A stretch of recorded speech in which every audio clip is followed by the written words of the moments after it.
સુરત જિલ્લા અને શહેરના વિસ્તારમાં સરકારી જમીન ઉપર ગેરકાયદેસર બનાવવામાં આવેલ ઝીંગાના તળાવ દૂર કરાવવા અને નામદાર એનજીટીના આદેશનું પાલન કરવામાં બેદરકારી દાખવનાર અધિકારીઓ સામે તપાસ કરી કાર્યવાહી કરવા બાબત કલેક્ટરશ્રીને આવેદનપત્ર પાઠવવામાં આવ્યું હતું।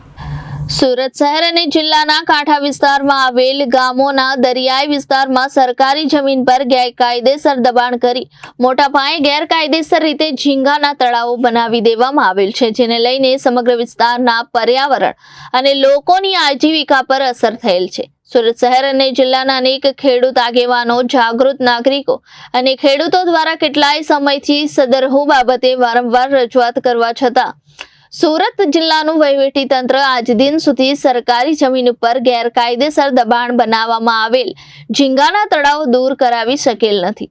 સુરત જિલ્લાના વહીવટી તંત્ર દ્વારા ભૂતકાળમાં અને હાલમાં તદ્દન ખોટી રીતે CRZ વિસ્તારના ભારત સરકારના માન્ય નકશાઓમાં બતાવેલ વિસ્તારોમાં ઝીંગા તળાવ માટે જમીનો ફાળવેલ છે। આવી ખોટી રીતે ફાળવેલ જમીન ઉપર બનેલ ઝીંગા તળાવોને આજની તારીખે રાજ્ય સરકારનું મહેસૂલી વિભાગ ગેરકાયદેસર ગણતું જ નથી।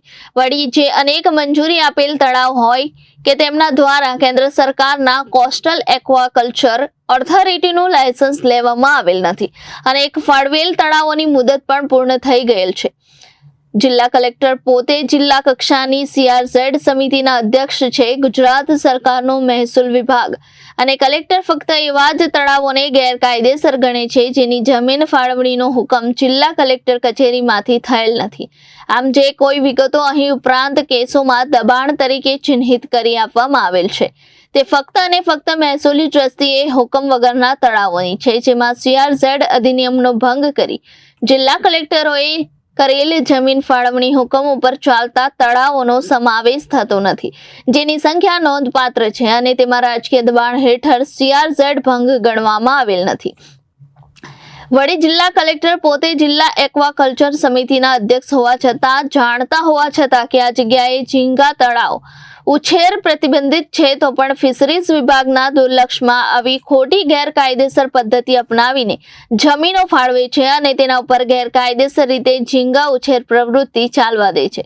CRZ અધિનિયમ તેમજ કોસ્ટલ એક્વાકલ્ચર એક્ટ 2005નો ખુલ્લેઆમ ભંગ છે। ફિશરીઝ વિભાગ દ્વારા આ બાબતે કાયદાકીય અર્થઘટન ખોટું કરતું આવેલ છે અને વિભાગની મૂક સંમતિથી આ ગેરકાયદેસર પ્રવૃત્તિ દરિયા કિનારે ધમધમી રહી છે। વધુમાં જણાવવાનું કે સુરત જિલ્લામાં સુરત જિલ્લા અને શહેર સરકારી જમીન ઉપર બનાવવામાં આવેલ ઝીંગાના તળાવો માટે DGVCL દ્વારા વીજળીના જે જોડાણ આપવામાં આવેલ છે તે ખોટા અને અધૂરા પુરાવાના આધારે આપવામાં આવેલ છે, જેથી સરકારી જમીન ઉપર ગેરકાયદેસર બનાવવામાં આવેલ ઝીંગાના તળાવો માટે વીજળીના જોડાણ આપવામાં DGVCL અધિકારીઓ દ્વારા સરકારી નીતિ નિયમોનો ભંગ કરવામાં આવેલ હોય તેની તપાસ કરી જવાબદાર અધિકારીઓ સામે દાખલો બેસે એવી કાર્યવાહી કરવા માંગ કરવામાં આવી હતી। જ્યારે કોઈ સામાન્ય નાગરિક દ્વારા સરકારી જમીન પર દબાણ કરવામાં આવે છે ત્યારે વહીવટી તંત્ર દ્વારા તુરંત કાર્યવાહી કરવામાં આવે છે, પરંતુ સુરત જિલ્લામાં સરકારી જમીન ઉપર ગેરકાયદેસર રીતે ઝીંગાના તળાવ બનાવનારાઓ દ્વારા કરવામાં આવેલ દબાણ બાબતે સ્થાનિકો, પદાધિકારીઓ, ખેડૂત આગેવાનો તથા ખેડૂતો વારંવાર રજૂઆતો કરવા છતાં પણ વહીવટી તંત્ર દ્વારા કોઈ પણ અસરકારક કાર્યવાહી કરવામાં આવતી નથી। આપ કલેક્ટર શ્રી દ્વારા જ્યારે ડેપ્યુટી કલેક્ટર અને મામલતદારને તાલુકા કક્ષાએ કાર્યવાહી કરવામાં જણાવવામાં આવેલ ત્યારે ડેપ્યુટી કલેક્ટર અને મામલતદાર સહિતનું તાલુકા કક્ષાનું વહીવટી તંત્ર છેલ્લા કેટલાય સમયથી માત્ર ચોમાસાની ઋતુની શરૂઆતમાં નોટિસ બજાવે છે અને ચોમાસાની ઋતુનું બહાનું બતાવી આગળની કાર્યવાહી કરી રહેલ નથી। Reporter Arvind Rathod, Janadesh news, Surat.